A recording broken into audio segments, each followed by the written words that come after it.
So the cyclists are the midway point between humankind and pure energy.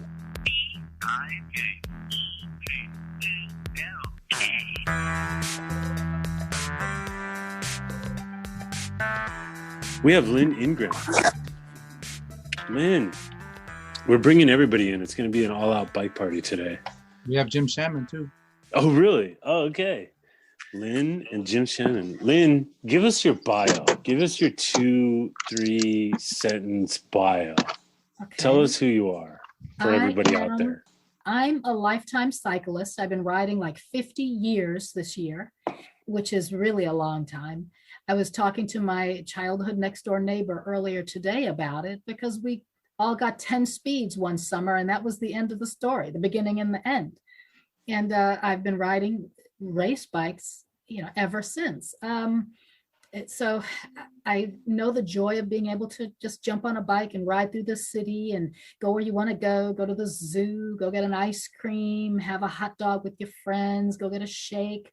And I just would hope that other people would have a chance to do that and to learn that freedom, the fitness, the fun. I'm in my 60s and I'm still not overweight. I look, like I could probably shed 5 pounds, but I'm not even bullshitting. I seriously didn't think that you were that age. Really? My children are like almost 40, man. That's insane. That's insane to me. So do you think it's bicycles that... Totally. You've been going for 50 years. That's crazy. 50 years. And I've only been hit recently. I've been able to dodge traffic all these years and weave and do all these different things right on the double yellow line. I can go through the cars and get on the double yellow line. I think that's actually the safer place to be than the right side. Sometimes it's been, people yell at cyclists and say, "Oh, what are you doing? You're weaving through traffic." No, I'm getting away from the guy back there that's yelling at me and wants to take me out. So this is the only way I'm going to get out of it. Get on the double yellow and bust a U and get out of there. But I've only been hit recently in the past 5 years. All these years I've been able to avoid it. And I think it's because, with all of our traffic, our lanes are a little bit more narrow now. And there's no place to get out of the way. It depends on what part of the city you're in. If you're in an older grid, where pre-auto era grid neighborhood, Leimert Park, Silver Lake, Echo Park, downtown LA, Hollywood, they're all pre-car era. So the streets are tighter and the lanes are narrow. But I feel like that's almost like a safer place to ride because traffic is just going kind of slow. Like when I visited New York for the first time before the kind of bike lane thing happened, I was kind of scared. I was intimidated, but I found that New York was actually, to me, easier to ride because the cars are going not that fast, like 20, 30 miles an hour. Yeah, 8 so miles it felt an hour like sometimes. Yeah, so you could weave and you could do the center lane and get around cars. But here in LA, it's a crapshoot because depending on the time of day, cars can be going 50 miles an hour. Yeah. On a relatively residential type of street too. It's crazy. It is, and there's an impatience factor going on too. It could be related to the driving instructions. People are listening and they're just saying, in 500 feet, turn right. And so people have their mind engaged in something else other than looking at the people on the street. Their mind is now saying, 500 feet, I'm going to make a hard right, and they're programmed to just obey. So I don't think that they're driving the way we used to drive when you're actually part of the road and the environment. But let's bring in Jim Shanman. Let's bring in Jim Shanman. We're going to bring everybody on. It's going to be a total bike party right now. Very good. Jim, come on. Jim Shanman.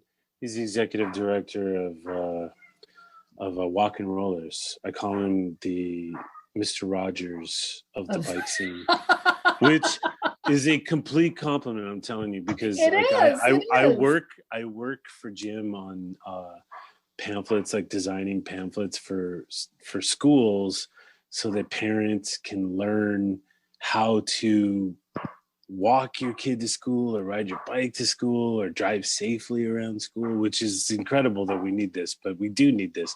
And Jim produces a lot of materials like that with his nonprofit. And I'm always excited to work on stuff like that because it's useful. You know, it's like I used to work for whatever brand, soda brand, car brand. Those are like poisonous to society, you know, and like Jim's working on stuff that's helpful to society. It's really amazing. Jim, Shannon, come on, where are you? I'm actually this is embarrassing. I'm in my car today. What? Yeah, I know. A car? Yeah, I know. And it's a weird feeling, but there's a good reason for that. I've been in my car a lot lately because we've been hauling bikes all over the city so we can get them repaired and get them to people that don't have bikes. So as much as Don was spot on about the work we do, and I appreciate that. Those are really sweet compliments. Mr. Rogers at the Bike World. I love that, actually. You know, there's a lot of times when we have to drive so that everybody else can be safe, and it's the one negative to what we do. All right, Jim, doing bike repair nights out in if we're doing bike repair out in Lake Elsinore, you know, the only way to get there is by driving. I can't. Yeah. Oh, wow, you're working way out there. Wow. Yeah, we're doing stuff in Lake Elsinore and Moreno Valley, working in Orange County, and then of course, you know, everything that's up here as well. So, you know, it's a lot going on, and we just started a new program with Metro in their Adopt a Bike program to redistribute all the bikes they collect off their system. So we're in a monthly bike repair mode. So I've literally brought like 30 bikes to our facility over the last couple of days. Wow. Sorry, that's me honking because the guy's about to like slam into me. Man, this is just like embarrassing on Bike Talk. Oh, are we gonna get a live? We're gonna get a live like road rage incident. Yeah, so obviously no, video chat. We don't want that. Yeah, that would be bad. I'm a driver advocate as well. Driver safety advocate. I am. I consider myself to be a driver safety advocate, and I drive in what is called the hypermile fashion, where I'm not speeding up to red lights. I'm trying not to stop, so I'm timing lights and driving slower than normal, slower than most people on the road. But I don't stop at red lights. So I save gas, brake, engine, all that stuff. Yeah. And same with the freeway. You're probably a lot calmer because of it. Yes. You're just chilling down the road. And, you know, I mean, you know, let's face it, we all have to drive, right? I mean, that's just the reality of Los Angeles. I'd love to get by only on a bike, but I just don't think that's the reality we live in. There are times when, you know, you just need to be somewhere, and a car is your sadly your best mode. However, most of the time we're biking. And you know what? It's important to look at why that is. You know, it's like we've invested probably $1 trillion or more just in the state of California on roads and right? It's got to be at least $1 trillion. But that's multiple trillion. Oh yeah. That's only part of it, though. I mean, you know, if I'm hauling gear and equipment and stuff to events, I have no option. If I'm taking my dad, what would they do in like Europe? What would they do in Europe? You know, it's like they have a robust train system. Could it be done on train? No. Okay, so you know, like for instance, when we do our bike repair, and this is true with any event, right? I mean, you know, if you're hosting a festival of some sort, you're going to have a truck filled with tables and canopies and all that kind of stuff. So, you know, there's just no way around that unless you don't do any of that stuff and you just show up with a box of goodies and say, we're just handing stuff out, and, you know, we can all get sunburn and heat stroke. And that's all good. But, you know, I mean, for like say, you know, if we're doing a repair day, for instance, I've got 4 mechanics on site. I can't expect them to sit in a hot parking lot boiling their brains out for 4 or 6 hours, right? I mean, that's just not cool. Okay. I agree. We're not arguing for the eradication of automobiles. We're just arguing for more equal infrastructure for pedestrians and cyclists. Today is one of those days. So as embarrassing as this is, It's not embarrassing. It's not embarrassing. It's not embarrassing at all. It would be nice if there were, more choices, but we have to use the cars. And in fact, sometimes you need a van. Jim, join me in driving in the hypermile fashion. In the hypermile, I like that. I'm not all the way there. I know. You know what? It's so hard to get.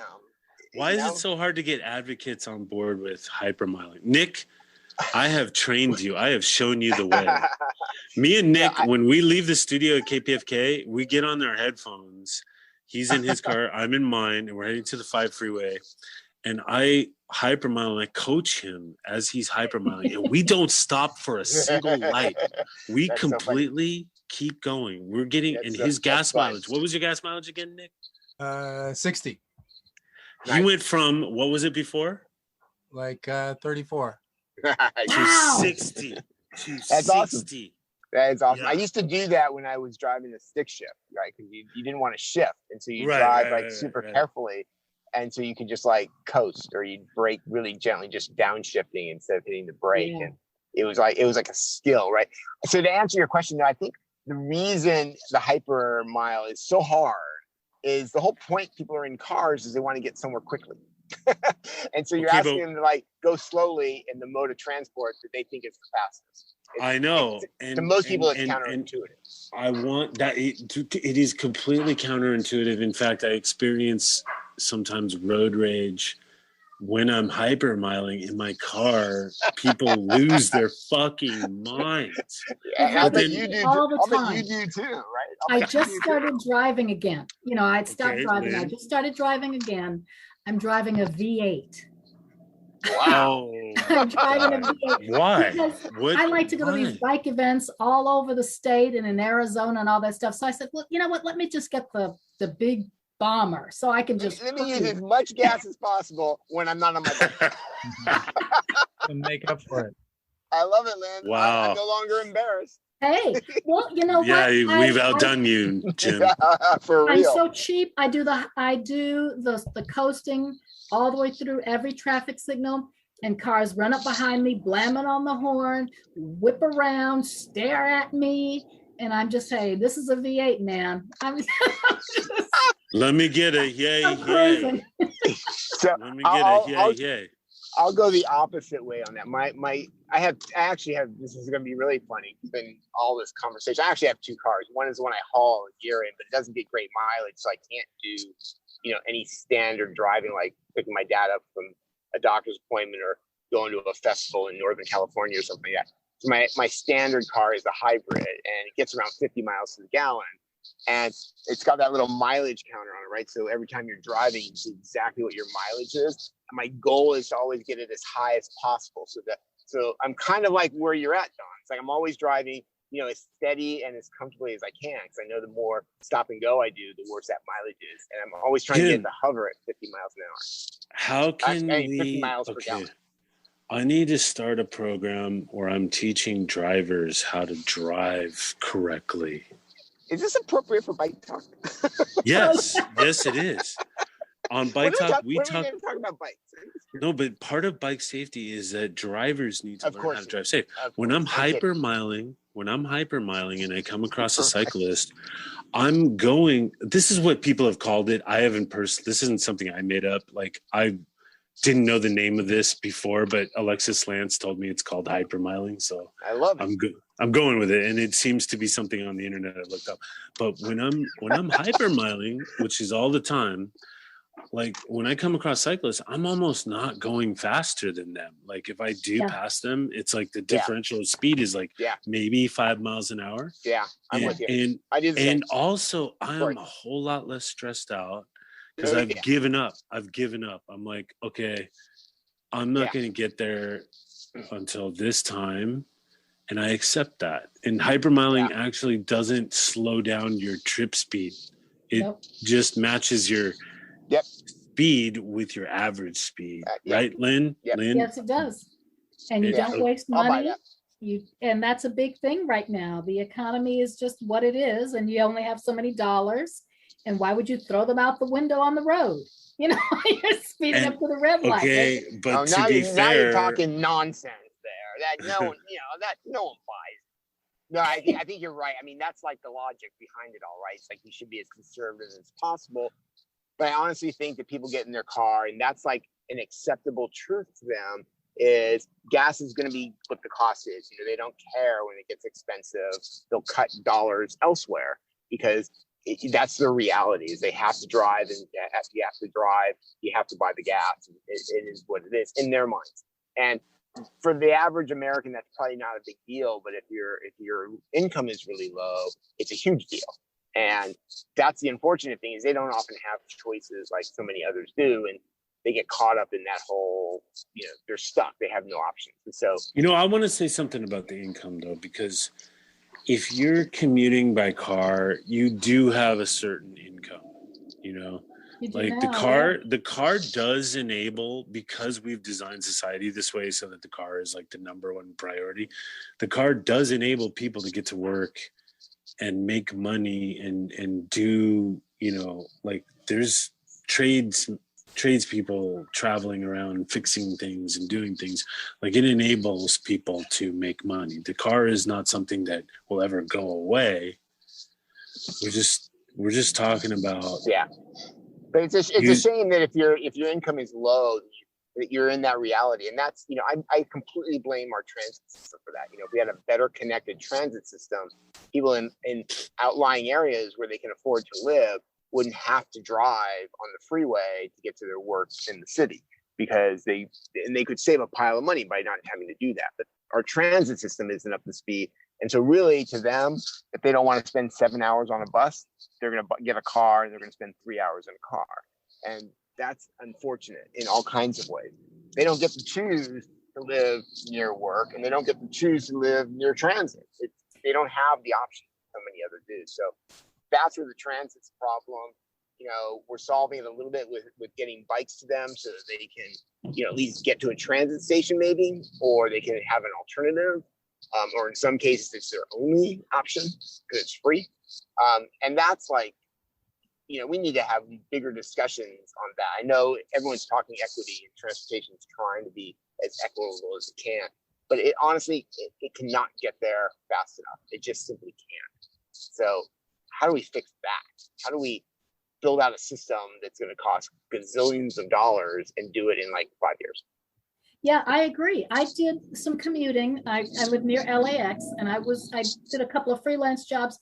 I was going all the way out to Huntington Beach, which wasn't so bad.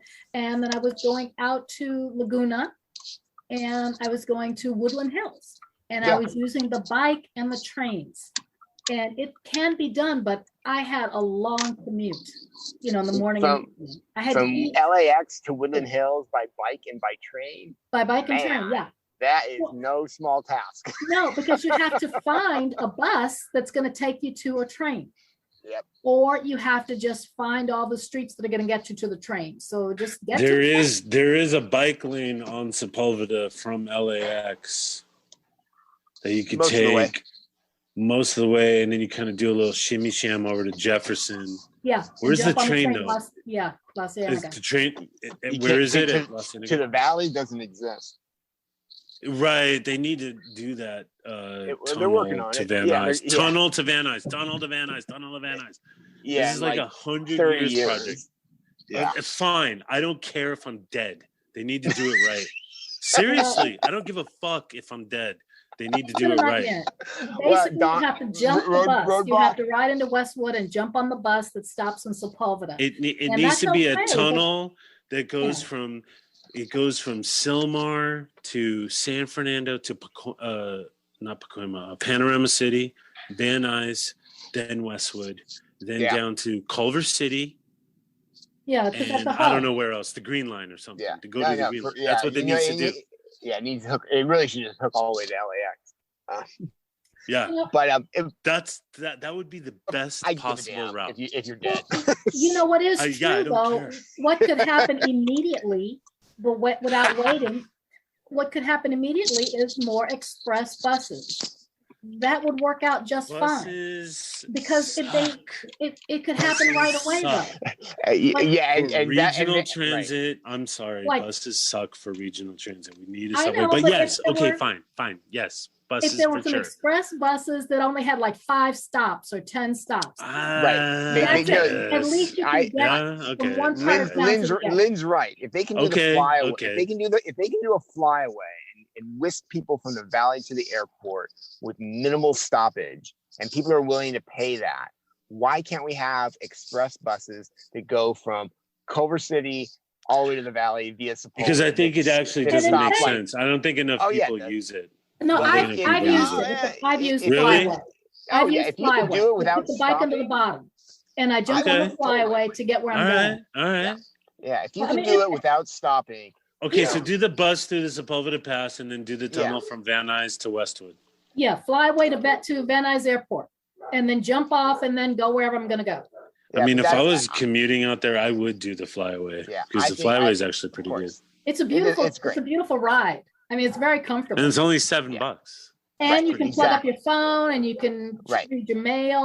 Although one time I was literally on the Flyway and I was talking on the phone and the driver told me to shut up. Yeah. But see, Roadblock, you just proved our point. It's like you're willing to pay $7 to go from the airport from Van Nuys to the airport for $7.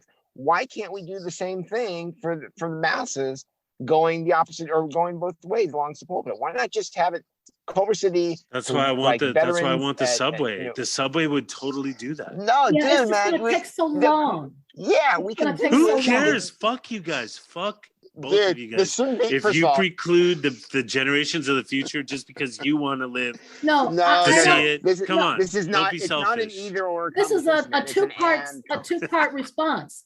We should I don't have both. really mean that. I love. I mean, I come from Chicago. I grew up riding trains, and I rode trains everywhere. I didn't really have to have a car. I moved to LA with a 5-year-old car that only had 3,000 miles on it. The reason why was because we drove the car to the train station and then jumped on the train. That sounds good. Okay, but I want a train that goes from Westwood to Van Nuys. And dude, you can have that. We're not saying you can't. It's just you can build that train out over the next 50 years, and that's great. I know, isn't it sad that it's going to take that long? Because China could do it in literally 6 months. But there's no reason we can't do those express buses literally tomorrow. I mean, they're just not that desirable. That's only because I think you just want to get to work, you kind of don't care. I mean, you get to because the thing is, it's a gamble. Because the bus is sitting in traffic a lot of the time because they can't do an express lane all the way through. All right, so you're missing a little bit of the point there. So I mean, first of all, I think the most undesirable part of the bus are the number of stops. You're never just flowing along. It's hard to you're constantly shuffling around in your seat. People are getting up and off. You can't just sit back and enjoy the ride like you can on a train. It's different. So if you eliminate that, that's one barrier that's undesirable. And two, you can commit a lane to just bus traffic. The city won't do it. I know. But there's no reason that they can't. They won't do it. They won't do it. So it's not. Why won't they do it? Okay, this is what we got to get to the crux of. We got to get to this. We got to figure this out. Yes, we can. We can talk about it. We can make progress on this. It could really work. We can come up with a strategy. Yeah, let's figure this out. How are we going to make them do this? If you work for one of the big corporations, they almost always have a carpool thing. And you sign up for the carpool thing and someone decides the person in the farthest residence is the van driver. And that person gets the big 12-person van and picks up people only in their area and then gets to work. It worked out so well because, it's only the first 9-10 stops. Usually it's never 12 people in there. And then you're cruising all the way, the rest of the way to work. It worked out very well. And so I don't understand why we don't have more options like that. Even the mini buses. I think they just basically have to spend money on it, right? This costs money. So they got to spend the money. It's cheaper than boring a hole under the ground, worrying about dodging fault lines. It could be both. They got to and I don't even think primary is they got to do the tunnel. It could be both.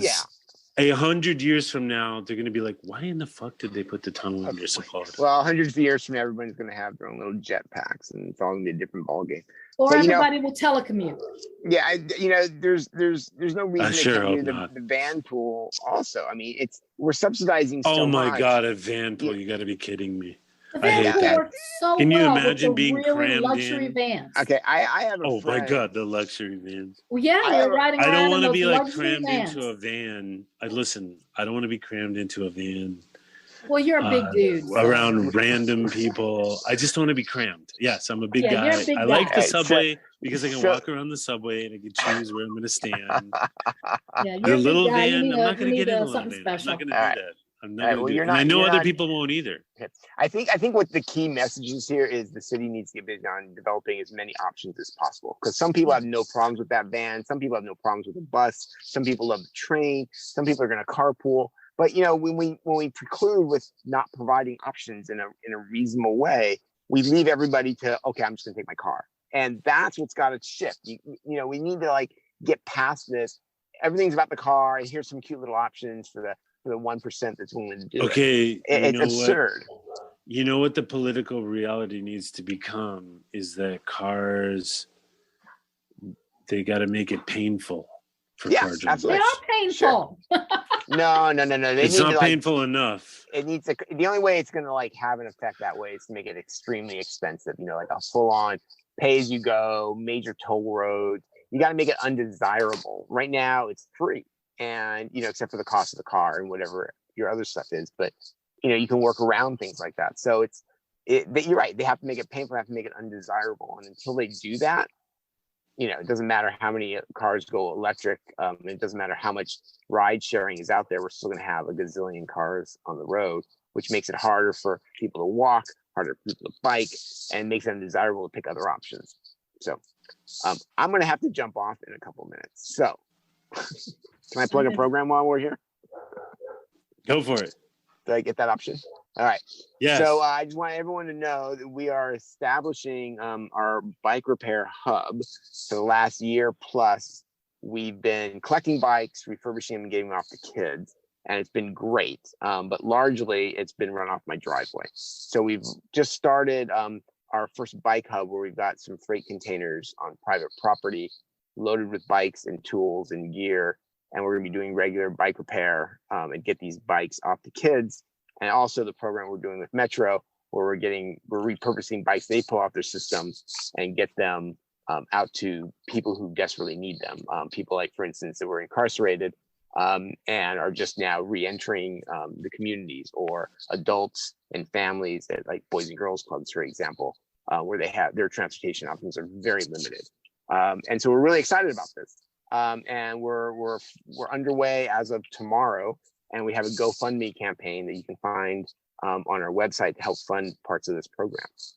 So our website, for those who are listening, and this GoFundMe is going to go for a while. So whether you listen to this live or you're listening to this on a podcast, you can go to www.walkmorebikemore.org, and you'll see a link on the homepage, or you just go to the donate page and the GoFundMe is all there. So we're super psyched about this. We are also looking for bike mechanics. So if you are a good wrench and you want to volunteer, or if you want to even get paid for your work, contact us through the website, because we are interested in talking to you about all that. Oh, I want to get paid for being a bike wrench in the valley. What's up? Well, we're working on that. Okay. I think you're supposed, aren't you supposed to be working on that? Bob Blumenfield. Anyway, let's just go all out for Bob Blumenfield. They got the grant. All right. It's insane. DeBoer Murphy was on last week telling us about the $31 million that they got for Canoga Park to have pedestrian and bike infrastructure. That's amazing. So with that, I have to jump. Thank you guys for the time and the awesome conversation. I heard a door slam. Did you get out of your car? To work harder at doing what we're doing. I've been sitting in my driveway for the last 15 minutes. Okay. My dog's going nuts, and my wife and daughter are wondering what the heck is going on. Aww. So thank you for the time, guys. Take care. And let's hook up soon. Cheers. Cheers. Whoa, Nick.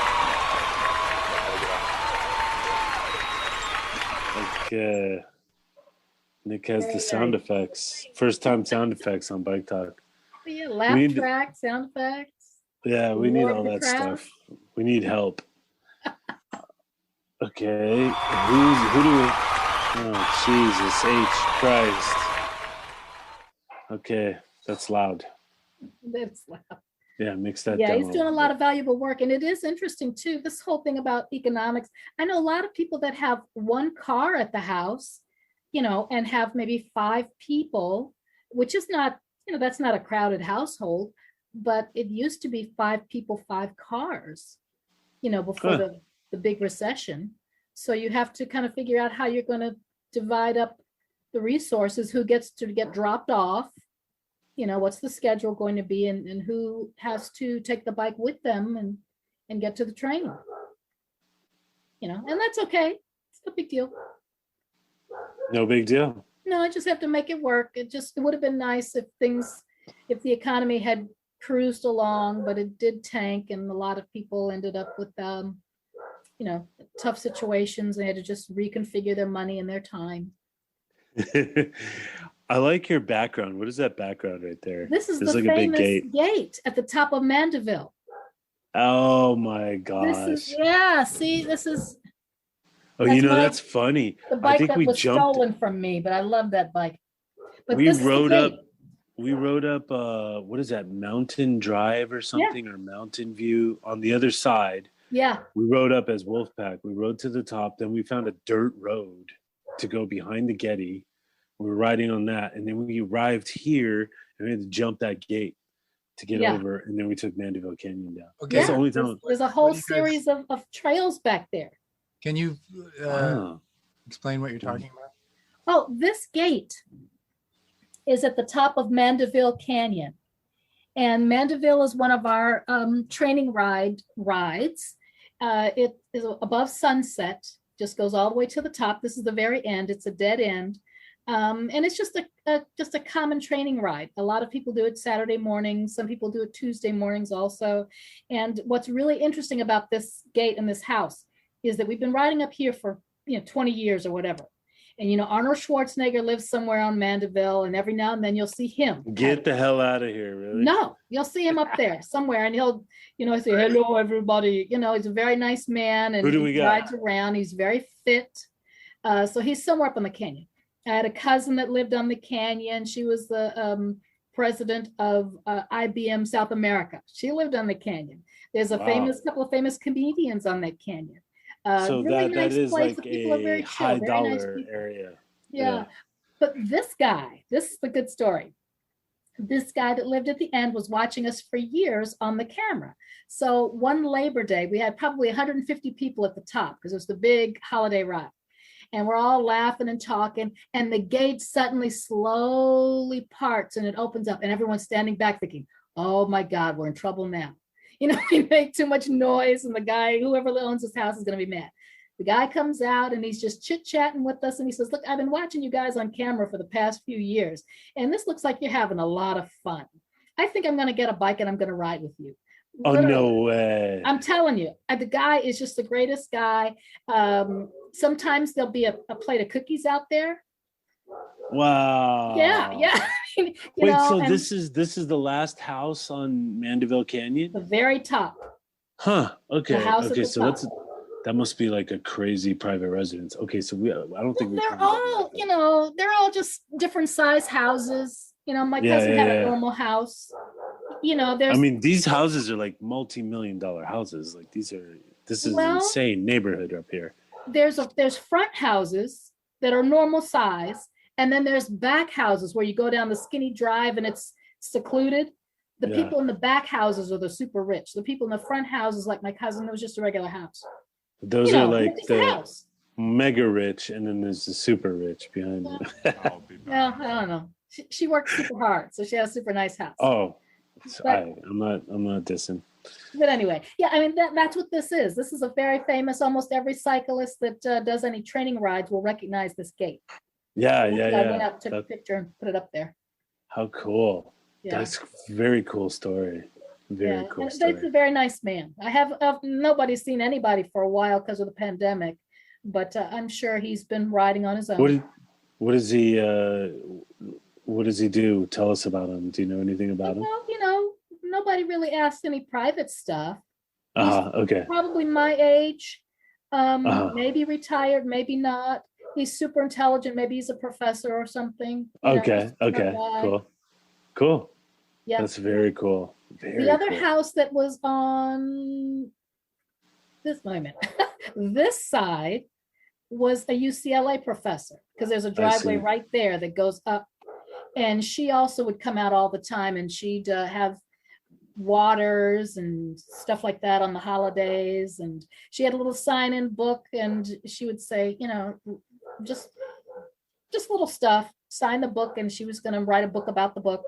So, and she, I think, went to another university to teach, so she's not in that house anymore. I see. Oh, cool. It's the community. Yeah. The one thing that we get from this cycling is that we really built a community of people that you don't really know what everybody does for a living. You just know what kind of bike they ride and how fast they're going. It's like, okay, we're going to go to Santa Barbara. Everybody meet here at 6:45 on Saturday. We're going to roll to Santa Barbara and take the train. So make your train reservation to come back, because that's what we're going to do on Saturday. And you look up and 50 people are on the corner at the totem pole getting ready to roll to Santa Barbara. Wow. Yeah, wow. It's a community. So when is that happening again? Is it coming back, or how do you guys? Whenever somebody decides to post it on Facebook. Okay. Sometimes the popular people will just decide, and you kind of follow the people that usually post the rides. I would imagine like a Rashawn Bahati or. Well, it's just the kind of the hangout people, like, I can't even name a name, but there's people that you just kind of always see at the coffee shops, and you know that they're easygoing and fun to be with, and they'll just post a ride, and everybody will just jump in and go, and come on back, whenever you're going to come back. Go to San Diego like that all the time. Take the Amtrak back. Just messing around. Go through the canyons. Go up to the ski slopes, over to the other side, sometimes go Santa Clarita, come back over, end up somewhere in Pasadena, just going over the hill. I've done that ride from Lancaster. Yeah. It was Lancaster. We were chasing the Amgen tour. Absolutely. I wore my Amgen. Yeah, we did that. We did Lancaster to Santa Clarita to Angeles Forest over to Pasadena, and we caught the race, or the race caught us. We started really early trying to get ahead of the race, and we got to the top of Angeles Crest, where we saw them come over the top. Yeah. And then we chased them. It was really fun. That was so fun. That was like a wolf pack ride that Rich Bartlett organized. It's freezing in the morning though. We started like 5 a.m. or something. Yeah, you would be the perfect person to post one of those kind of rides again, because everybody would show up and just say, oh, I know this dude. He's a cool guy, and he's easygoing, and he's a lot of fun, and he's safe. He's not going to post a crazy ride where somebody's going to go over the side of the cliff or something nutty like that. So a person would show up and take the route slip and go. Last weekend, we were riding through Mount Washington. One of our regular ride guys came up with a great route, and we went through Echo Park. There were some climbing fools, and up through Mount Washington. It was like a painful day, but it was a great day, because we knew the guy that did the route slip always calculated the elevation gain, looked for the safe routes, the bailout spots. You download his ride off of Ride with GPS and go. It's because he's a good guy. You can ride with him. I love that. It's the community. It's just the community, You had asked me to do all girl rides for that same reason, to just calculate the rides for a lot of bailout places, because women always have stuff to do. You got to take the kids somewhere, so you can only ride 2 hours. Or you ride 4 hours because you're gonna dump the husband on Saturday, so you're gonna ride 4 hours because he's playing golf. So in like 10 years or 15 years or whatever of organizing bike rides, I never thought of an escape bailout places. That's very interesting. Yeah, sometimes you have to have like at least a midpoint bailout. Sometimes you have to have like 4 bailouts because people just get tired. They had a bad day, leg cramps, The way I did it on Wolfpack was I would do a 3-mile stop. I would only give out the route in pieces at each stop.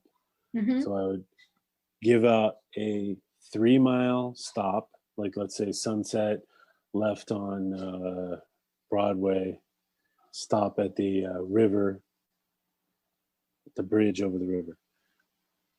First stop, 3 miles. Then at the second stop, I do 7 miles, 5 to 7 miles for the next stop, which is further out. And then at that stop, I'll do 10 to 15 miles. So then by then you're like 30 miles out. There's no bailouts. Not at that point. Nope. So then the next stop is back to Tangs, which is like a 30-mile ride. And people did it. People did it. Some people bailed, but we're not going anywhere that's not outside the city. So you have your bailout pretty much anywhere you want. Yeah, if you're in the city, you can kind of get to a train or get, something like that if you really have a bad leg cramp day. People could find their way. Yeah, I mean, when we go I don't feel so bad because I was like, bailouts. I never even thought about that. Yeah. When we go to San Diego, we would always make sure we would let people know, okay, it's 2 more miles to San Juan Capistrano if you need to get on the train or something like that, so people could pace themselves and just go get on the Amtrak and go back home. I love going on rides where the ride leader is just like on it and prepared, and it's like so. It makes me trust that ride leader, so I love hearing that. Oh yeah, I mean, I enjoy cycling so much. I love to go through ride with GPS and look at the routes and say, oh, well, this one goes through the canyon here and there, and this one I know it's going to be cold on the way downhill because you're on the ocean side of the of the route, and on the way up on the valley side it's going to be super hot, and man, that's a 4-bottle day or a 2-jacket arm warmer day or something like that. It just, I don't know, it's kind of a weird thing. People have different hobbies. I really enjoy the athleticism of the cycling and the different places I get to see. I love it. I was just talking with Joni Young today on Facebook that cycling actually makes Los Angeles feel like more like a country in Europe or something, just from my small country where you're going, because when you go visit like some small country somewhere, they're smaller than the county of Los Angeles sometimes. The whole country, yeah. And they travel by train between all their little towns and cities and stuff, and also car, but they also have like bike highways and things. And it could be that way here. It's slowly creeping towards that, but it should be accelerated. We should get more stuff quicker somehow. I don't know how. Lawsuit. We talked to Josh Cohen about the lawsuit. That's not going to happen, I guess, or maybe it will. I don't know. There's got to be a way to sue the fucking city somehow, but I don't know. It's just such a shame. The weather is so wonderful, and it's never really cold or really hot or to a point where you cannot ride. You can always adapt in some way and get out on the bike. And from one place to another really isn't that far. I mean, 12 miles on a bike is not a big deal. It's not a big deal. It's crazy that that's not a big deal. Like you think in the beginning when you're first doing it, it's a big deal, but it's not a big deal to go 12 miles. I mean, that's like an hour of riding for a lot of people. So for a lot of people, and it's an hour of enjoying the ride. And you don't have to buy a health club membership either. You just go enjoy the ride. And you feel so chipper when you're. I did that. I did a commute from Los Feliz to El Segundo for about half a year. Yeah. And I drove, but I took the train, which was nuts. That was like red line, blue line, green line. Yeah, that's a crazy route. You have to go far out to go back. I mean, but down. it was all train. It was all train, which is what I could ask for. But they always fucked up the transfers. Like you'd arrive at the station just as the other one's leaving, and then you got to wait 20 minutes for the next train. So you've lost 20 minutes in commute time because the trains couldn't just like stop and let everybody switch. Yeah. Yeah. Like they do in Europe, you know, stupid. Yeah, just wait. It's just like little things like that. You're just like Metro. I want to like grab you and joke you somehow or something and make you do this, right? I don't understand. When you look at the charts, the trains should be going off on time and you should be able to make the train. And it always seems like someone is saying, oh, I'm late. I have to leave. The train behind me is the one that's supposed to meet you. Well, if you're already late, why don't you just be like 30, okay. 30 seconds more. Then change the frequency. Then make the train behind you 5 minutes away instead of 20 minutes away. Yeah. It's the morning commute, make it 5 minutes away. Then I won't worry about it. Yep. I don't know if these guys have leeway to do that. And I don't know how the trains, I don't know how that goes. But this goes back to that 100 years thing that I was talking about with the Van Nuys to Westwood Tunnel. Is somebody decades ago when all this stuff started didn't build it right. They didn't double track. They didn't do a bunch of stuff that they needed to do to make 5-minute headways possible, it would seem to me. Because right now it's 20-minute headways a lot of times, and the buses are even worse. Yeah, so, if you miss one, you're late for work. You could get fired. You could lose like a half an hour. And you could lose your job. Yeah. You could lose your job. One of the reasons why I got into this whole thing with LACBC was because I was working in El Segundo. I was working for a firm during the get Krista. Pardon me? Hold on. Really, okay. I'm sorry to interrupt. Krista is on. Let's get her in here. Krista Nicole Carlson. Come on. I want to get everybody in that's on the queue. There she is. She is. Oh my gosh. She's like one of the raddest people on the earth. Hi, Krista. You're on Welcome mute. To the show. Is she on mute? No, she's. Where'd it go? There we go. Over? There you go. I muted myself. Awesome. How's it going? How's it going? Good. We're just sitting here chatting. Nice. We had no guests, so now we have a lot of guests. Woo! Yeah, this is exciting. Party is given. So Krista's up in Oregon. Krista, give us a 2 or 3 sentence bio for the audience. I wake up and there are bikes, and I go to sleep and there are bikes, and they're just all around me. Hallelujah. I've been talking recently about how I can't get out of the bike industry. Oh, really? It's not such a bad thing, but yeah, there's worse things to be doing. Yeah, we don't want you out of the bike industry. We want you in the bike industry. Wait, who's that? Who? Somebody said something. I'm trying to get a sound effect here, but there was a commercial. Hi, Krista. Hi, Nick. Good to see you. I didn't know you were in Oregon. Yep. I've been living up here for 4 years. It's been a minute. Yeah. Wow. You like it? You gonna stay? Yes. Yeah, I like it up here. It's beautiful. And I can get on my bike and be by the river in 10 minutes. And I'm just like, yes.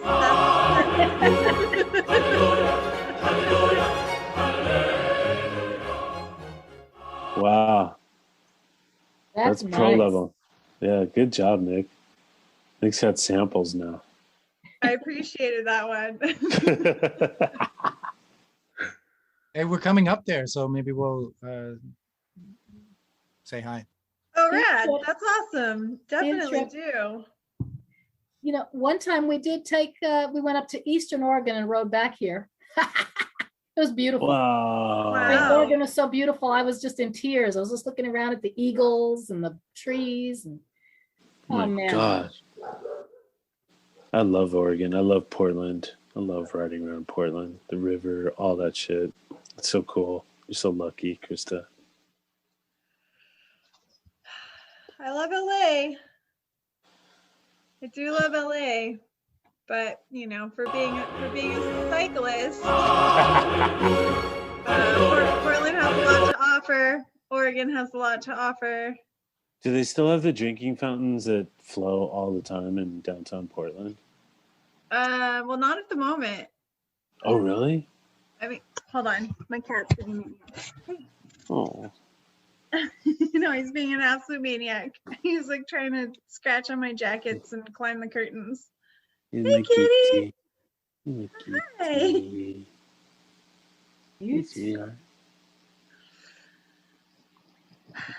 Yeah, I remember flowing water fountains from the Midwest. There's all that water they have. Yeah. Like that's here in LA in the desert. I guess they took that away because of COVID right now, right? Well, things are a little different. Yeah, it's different everywhere, I guess, huh? Look at the kitty. So cute. Oh, what a sweetheart. This guy hasn't been on a bike yet, but I did get him a backpack, and I'm gonna hijack bike talk right now because I got him a backpack and we've been traveling. He's been doing really good on the road. Can you guys hear my dog barking in the background? Absolutely. Yeah. It's okay though. It kind of adds an ambiance to it. It's oh fun. No, I'm sorry. I kept hitting the mute button, thinking it was. Oh gosh, I'm sorry. It's all good. I love the sound of the dog. It sort of breaks up the. A bossy dog. That's what. Yeah. Telling everybody in the neighborhood what to do. Yeah. I hear Oregon is just utopia for cycling. It's pretty good. Pretty good. I was in LA kind of recently, and one of the things that is nicer there is that all the cyclists will say hello and be super friendly in LA. And here it's just so normal to ride a bike that nobody has to acknowledge you because you're just doing the normal thing. So that's a little different. You'd probably it probably gets tiring, like waving at all the cyclists because there's so many, right? Yeah. So you're just like, yeah, I totally get that. That was one of the things, like when Midnight Riders was like first starting, I went on a trip to the Netherlands and I was like, oh my God, we could start a Midnight Riders in the Netherlands. There's so many bike riders.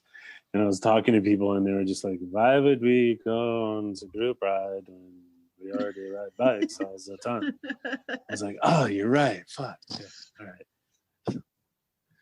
Well, so that's an interesting question that, you know, how is a bike scene different when it's a car culture, when it's more of a car culture?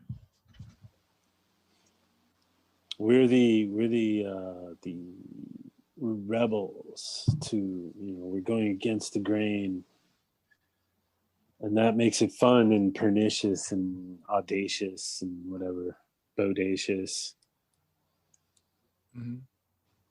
To ride bikes together. And you kind of felt like I felt like kind of a nerd sometimes, like in the eyes of car drivers or something. They see like a bunch of people in costumes riding by and they felt a little bit nerdy sometimes, but I was just like, fuck it, like I love this. Like,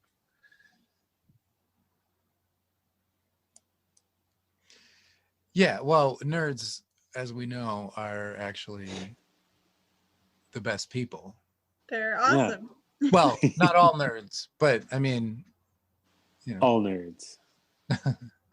I mean, there are nerds who also like send mail bombs and stuff Oh my God, Nick! Way to bring the dark cloud and rain onto the show. I'll go back on mute. Crazy. Well, let's not talk about those. I guess you do have a point that those are the scary ones. It's crazy anarchists on bikes with dynamite in them. Oh, don't even say it. Don't even say it. Those are not normal people. No, of course not. Yeah. When was the last time we saw a bike rider I don't know. Let's not get into it. Yeah, let's not even get into it. I don't remember. But yet, you know what? An interesting point.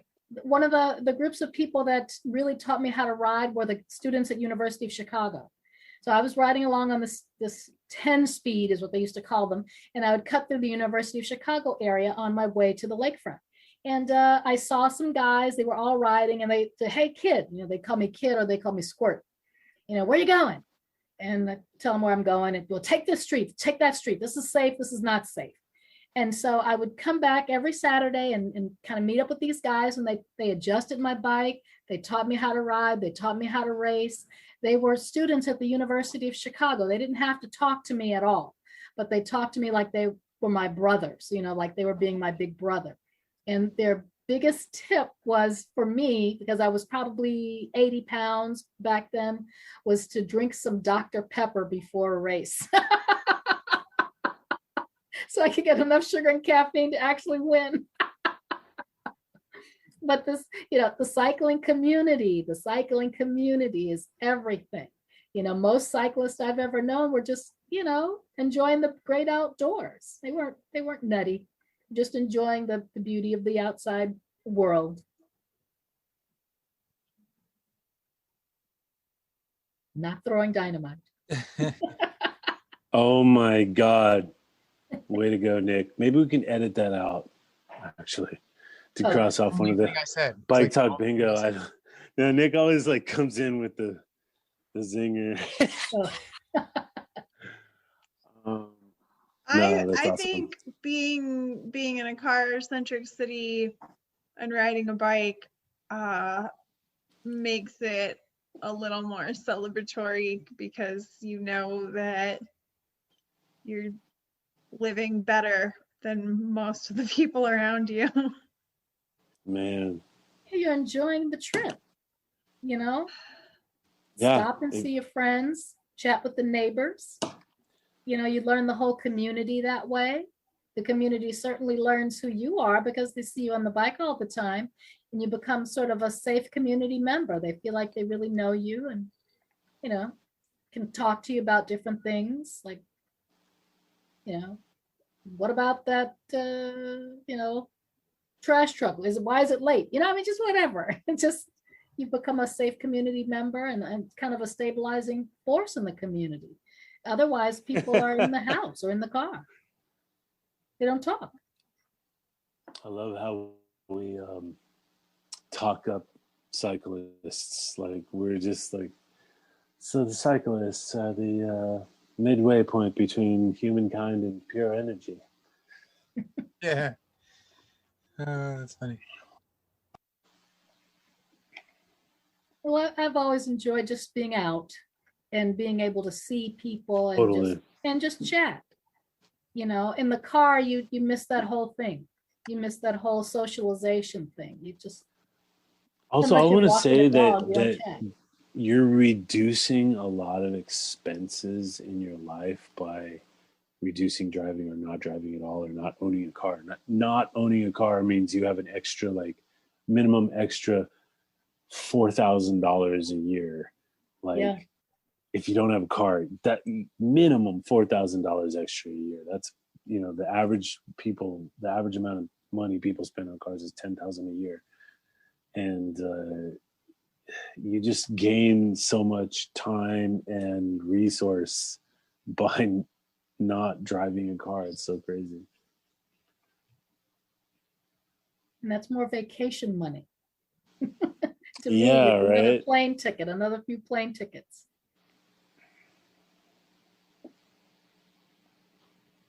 But Oregon, wow.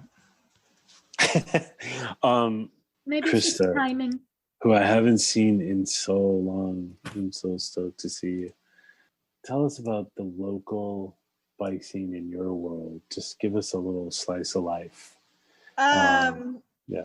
I mean, you might be disappointed. I think. Are you still playing bike polo?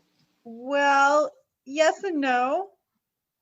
Okay. Yeah, we're going to start playing again, but we haven't been playing for the past year. Gotcha. So yeah, I think that's something we're all looking forward to. Definitely, like, things are looking up on the horizon. We're all trying to, be patient and get to that place.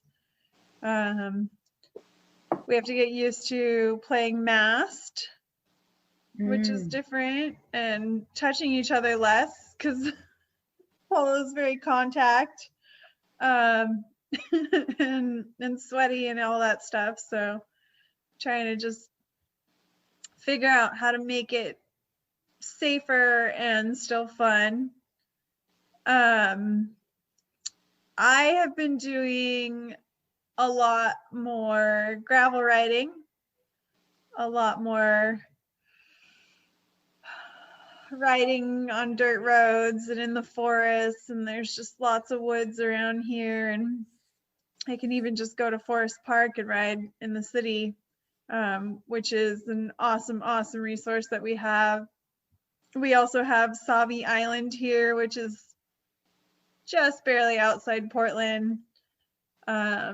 So people like to ride over the St. John's Bridge and over to Sauvie Island, and around the island, which is nice. The island has farms and beaches and some like wildlife on it.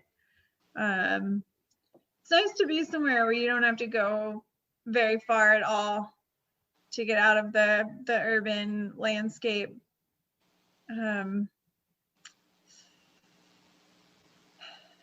Yeah, why are we here? Why are we in Los Angeles? I don't know. For the tacos. What's the rent like up there? Is it crazy or? It's not too terrible. Okay. People aren't rushing up there from California and driving up the rents. I think they are, but it's still. It's still okay to get in.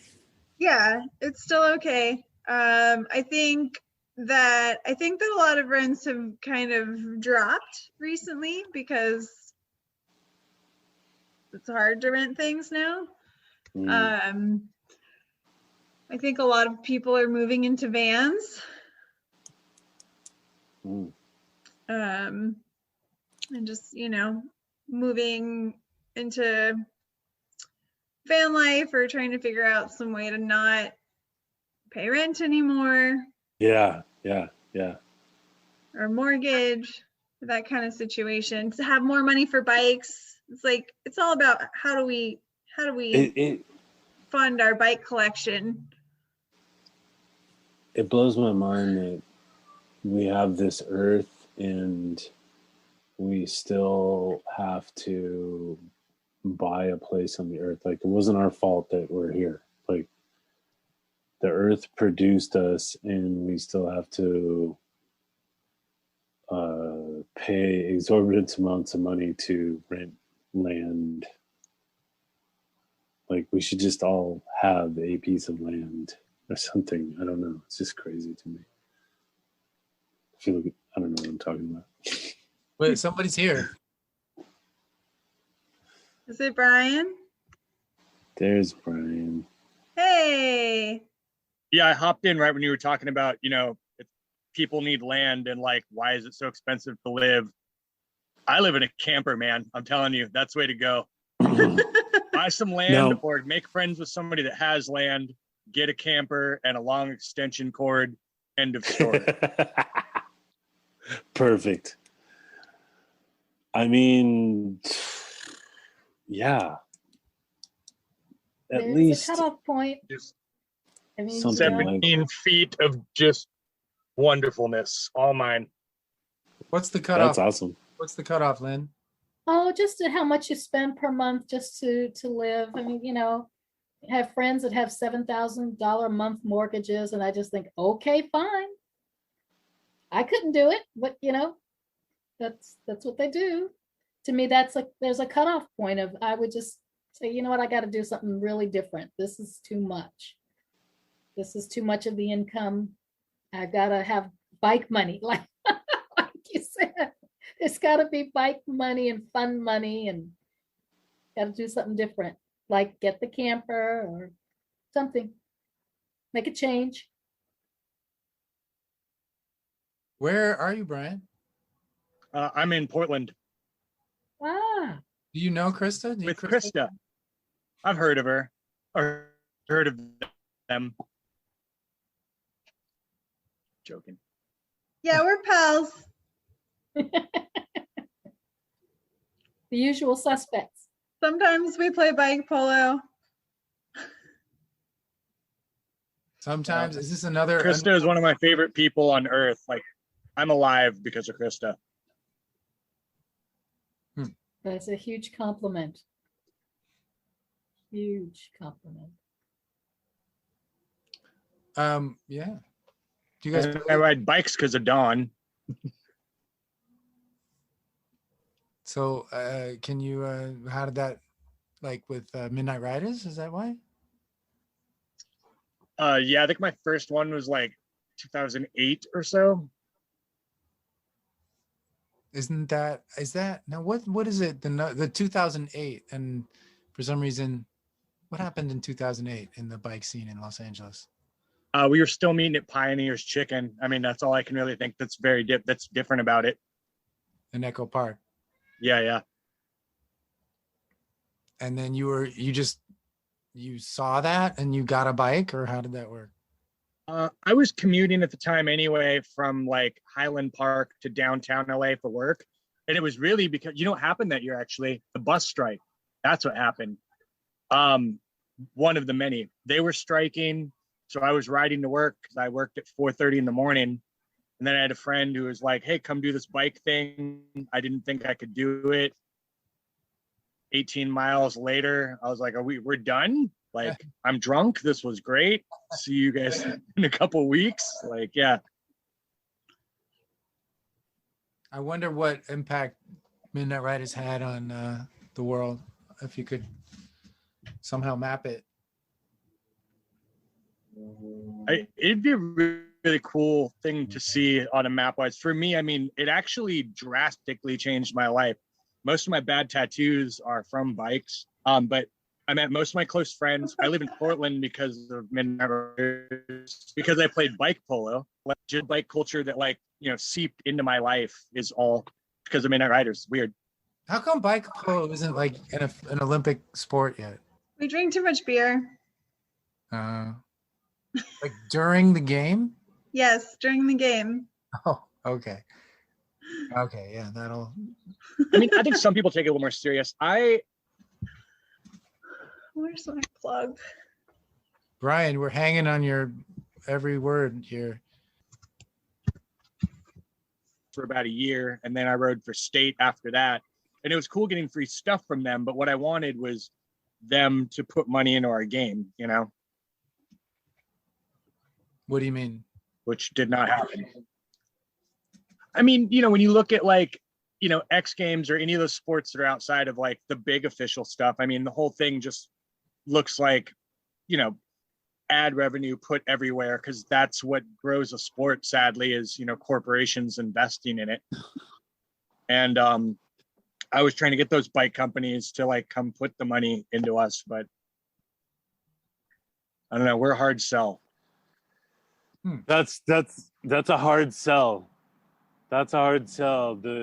It's like you got to go to the mega corporations, like your soda manufacturers and like energy drink people or something, to get the kind of money to do like a bike polo league. That would be interesting, to do like a whole televised bike polo.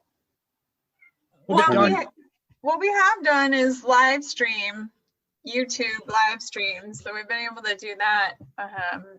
How's the production? Do you guys have like announcers and things like that, or?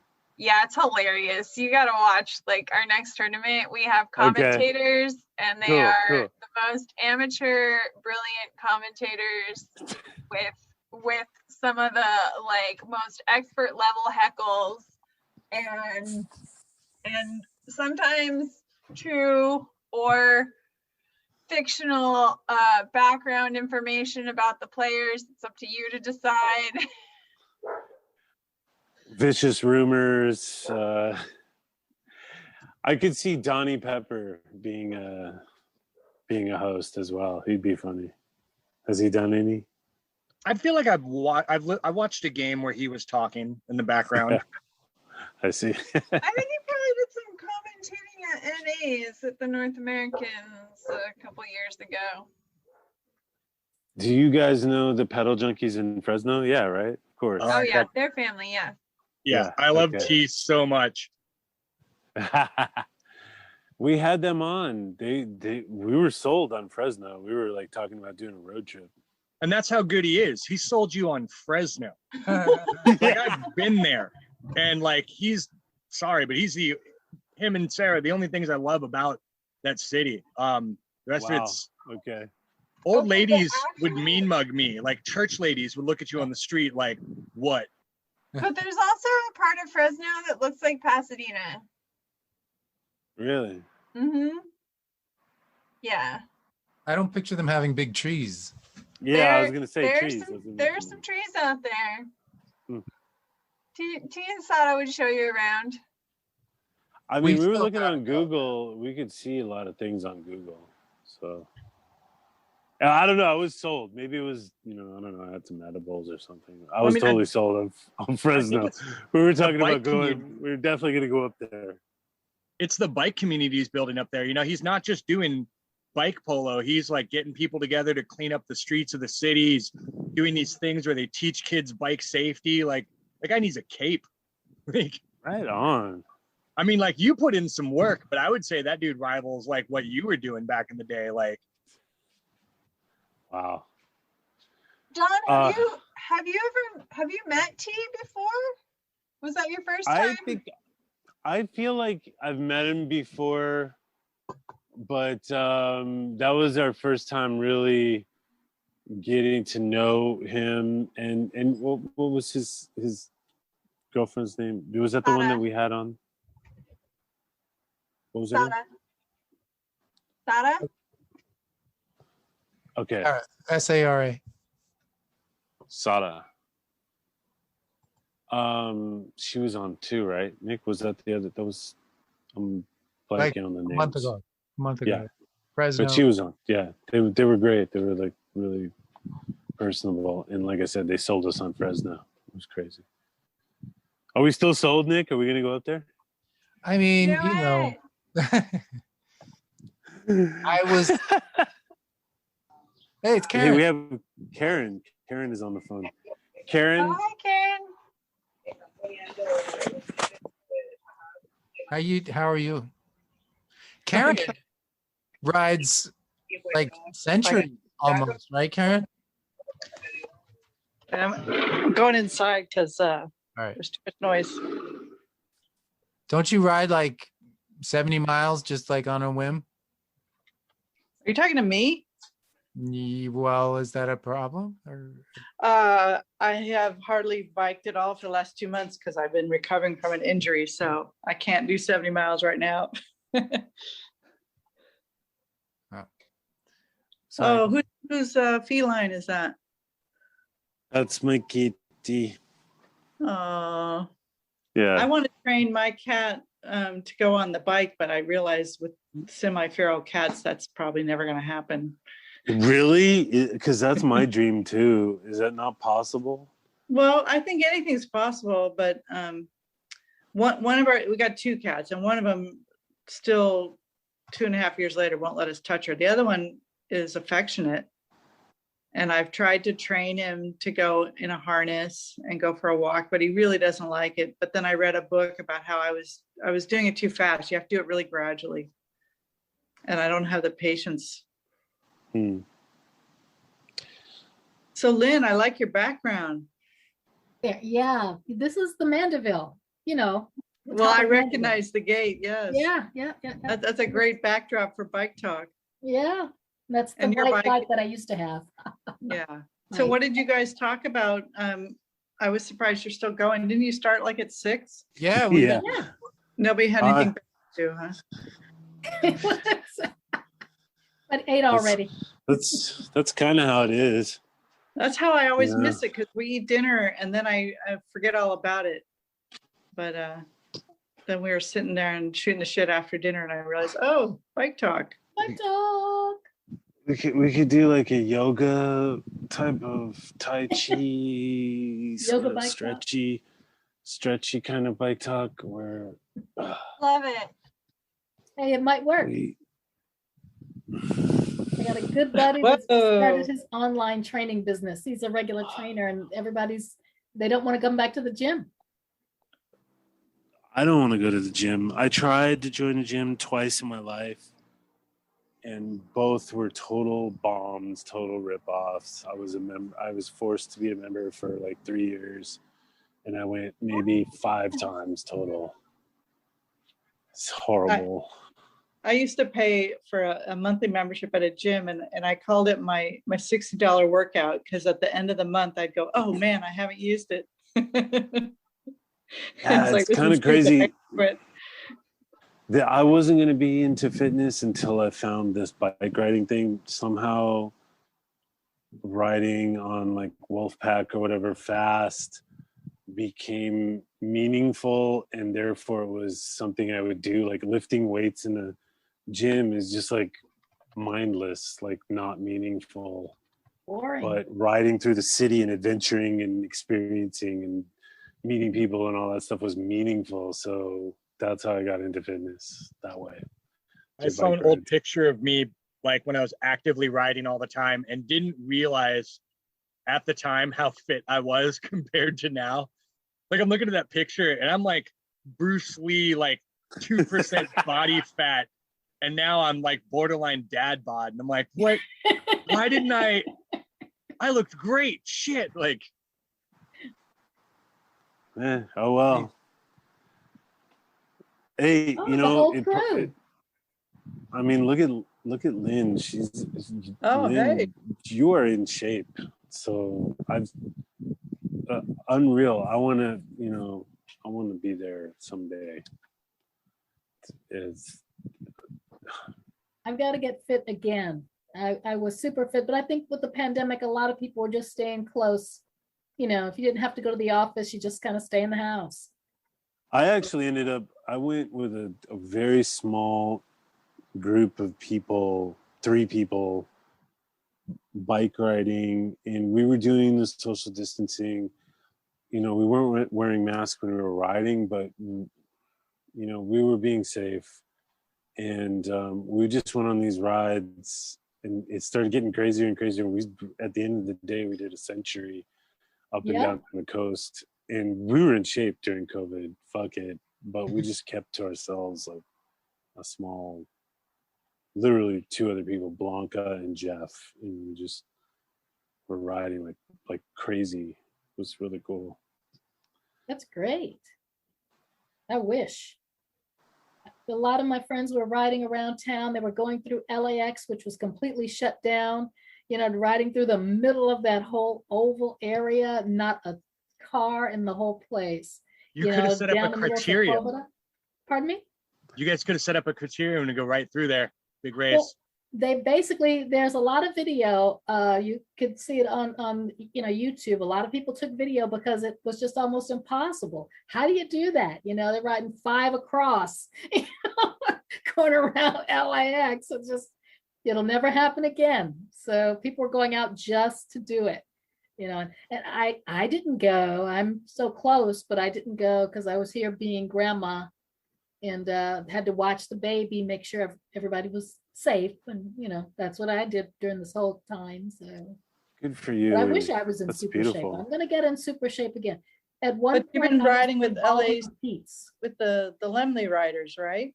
Yeah, we went out and we did a good ride last weekend too, and tomorrow or Sunday is going to be a good ride. But you know, just trying to find some decent rides that are fun, and the people are good people, and you know what I mean, just enjoying the bike.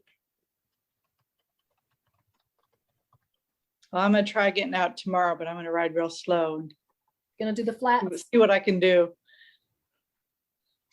Yeah, Thankfully. there's actually a ride going out tomorrow at 8 a.m. I was gonna jump in. I'll send it to you as soon as I look for it again. But it's supposed to be just a nice pace Saturday ride, coffee ride. Cool. Just to do. Over on the west side? Yeah, it's a west side ride, and I've got to send the link. I think it's I can't even remember the intersections now, but there's a lot of groups now that are coming out again and scheduling just coffee rides and just fun stuff. We used to do a crazy fast ride every Saturday morning, but everybody had to be home by noon. They had different responsibilities. So it was a fast ride so you could get out and get back. Had to be back by noon. I love the sound of that. What's up with that? Let's start that up again. Well, that was one of those things where you have to switch off babysitting, or someone has to be at work, or there's a responsibility, and you just have to cut off what you're doing and get back home. So I see. It was great. Just get out and ride fast, get all the way up to, like to Mescal, and turn around, come back, and just fast. Those rides always scare me. I'm scared to ride now because of cars. It sucks. Like, I don't know. I live out in the valley, and the streets out here are designed stupid. And they're super streets. Wide. The cars go fast. The cars go fast. They go really fast, and they're just stupid. Like, people aren't paying attention, and they don't recognize your right to be there. Yeah. I mean, there's good drivers too. Like, there's good people. I do ride around, but it's sketchy because the speeds are really fast. There's a long distance between lights and stuff. So I usually just ride up into the hills and stay away from traffic these days, I guess. I miss living in Hollywood where you could just ride anywhere and not drive for like weeks. It's cool.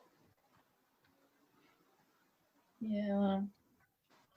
Well, it's already 7:35, so look at the cat. Look at the tail on Nicole's. Krista Nicole's. I think you missed him climbing over my shoulder. Yeah, he totally missed that. What a sweetheart. He was being introspective and. I know. I was looking off into the distance and not paying attention. Sorry. Actually, I have a question for you, Don. Mm-hmm. You might we did. You set up like a bunch of us to be extras on a TV show. We right over there on Spring and 8th Street shooting something in 2018. Well, that must have been the Facebook ad. Do you remember what the show was at all though? I know it's starts with a B. It's like a detective show, and I've been trying to find the scene that we shot. That one. Bosch. That was Bosch. That's on episode. Do you know what episode or season? No, I don't. Okay. I maybe could look it up in my emails. Yeah, Bosch. I think it's season 3. I've been on Prime trying to click through to find that scene, but I don't even think I was in that shit, was I? I didn't even fucking ride, did I? You were there at the setup spot with us because I brought the candle and they almost kicked half of us out. People were getting paid on that shit. If you got into the final round, you would get paid or something, right? Yeah, Did you get paid? Reruns, you get no, paid. I think we all get paid. They had I don't know, 30 of us there. They wanted us to look bike punk, so it was very Angelo-esque in its appearance. Perfect. The amount of hours that they have you do on those film shoots. The thing is nobody's there to become like a Hollywood star. We're literally just people that ride bikes, and they need people that ride bikes and authentic people. So they would hire people like us. On the Dickies commercial, we hung out in the parking lot for 2 hours afterwards, eating all the craft service food and smoked. Some people were partaking and.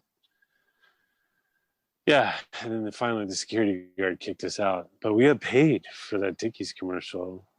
So I assumed you guys got paid for Bosch too, right?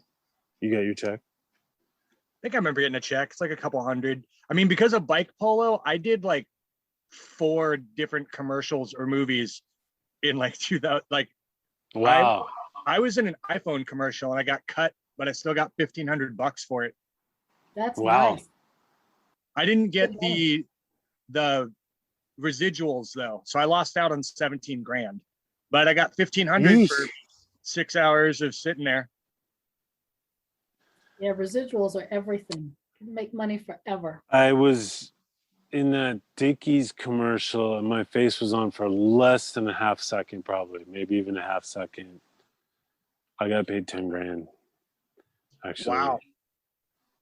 The checks kept coming. I didn't understand what was going on because holy smokes. Yeah, it was nuts. Why am I saying that on air? I guess I don't know why. But so long ago. That's the way. That was like the best thing that happened to me in like a long time. It was just like coming home and there'd be checks, like residuals. And I was like, am I pursuing the right thing in life? Like, should I be like going out for more commercials? So I went on some more auditions. I got this agent who was a friend of mine, and she put me on auditions. And it just was not my scene. I tried like maybe 5 times, and I was just like, "Fuck it, I can't do this." Yeah. So, almost everybody in LA has done some TV, or movies. It's easy to pick up a little cash. A little cash in there, a little cash. Yeah, just a little, not take it seriously. Just. But it's a really weird scene when you're not an actor and you're just like a bike nerd. Like when I went with the iPhone thing, they brought me in because they saw us at Bike Polo and it kind of changed. That's sort of a salty story with Polo. It changed into a messenger story and I got picked up. And when I went to the place to meet the actor that was going to be with me, there were a whole bunch of casting people and everybody there, their small talk was, who's your agent and blah, blah, blah, blah, blah. And I was just like, I actually took my lunch off of my courier job to come there and do the thing and leave. And so I kind of had this, I'm a real bike person ego mixed with like, I'm not an actor like you. And it was weird. Who's your agent? Who do you work with? And I'm like, I don't. And I got to get back because my packages are going to be late. And I just left. Like they called me later and they're like, I'm an actual. Like, yeah, you're the guy. But then I got cut from the commercial anyway. So what does that prove? Yeah, it's kind of weird. I've done a few commercials too, and it's just okay. Took the money, put it in the bank. Take it seriously, you get your heart broken. Don't take it seriously. Just okay, it's a job. We just have to not listen to them. On that one, I would have had to sign SAG to do a commercial after that, and all the people from the casting agency were like, "You're going to be the next big thing." You this, you that. And I even told them, I'm like, I'm not Hollywood attract. I got like Steve Buscemi teeth, and they're like, will you be like the bike Steve Buscemi? And I'm like, I don't believe you. That could work, whatever, man. Hey, if you could do it, do it. Hollywood smile. Get that money, son. When we did our banana boat shoot for Bike Polo, I used that money to quit my job and go on a bike tour. Yeah, it's good money. I fucking love that you did that. That's awesome. I wish I could do it again. But I quit my job. I moved out of my apartment and I was traveling for 6 months. Okay, we got to do a show. We got to wrap this up, actually, the show. But we got to do a show. We're going to have you back, Krista. We're going to talk to you about that tour. Okay. Yeah. Everything that led up to that. We're going to go into depth about that because that's a really interesting story right there. That's a whole thing. Bike tours. Yeah. So we'll have you back. Thing. Nick, are you still there? No. He looks like he's left the building. He left the building. Okay. You guys should bring in Louisiana for that conversation too, by the way. He toured for like a year and a half. We can do another one with Louisiana. We'll do that too. So we're definitely going to have Krista on and tell us and take us through that tour. So I'm going to sign off on Bike Talk because my Kitty is running around here and I got to bring her back in. And it's 7:45, so we did a long show. We had no guests in the beginning. Everybody came on. You guys were all great. Thanks for coming on. It's been fun. I love every one of you. Like, I just want to do a group hug and the Salton Sea. What's that? It's so good to see your face. It's good to see your face too. All right, y'all. Brian, Lynn. I don't know where Nick is. We're gonna sign off. Okay. Bike Talk on KPFK live stream. Ride safe. Make good choices. That's a Bike Talk theme. And all right, take care, you guys. Bye. Till next time. Till next time. I rise in the morning and greet the day. Pull out the bike and I'm on my way. The transportation shows I care. Every turn of the pedal cleans the air. Green and the green, I'm saving the planet. Just like my friends Dale, Sean, Toby, and Janet. No greenhouse gas, a tiny carbon footprint up your ass. I'm on a motherfucking bike. I'm on a motherfucking bike.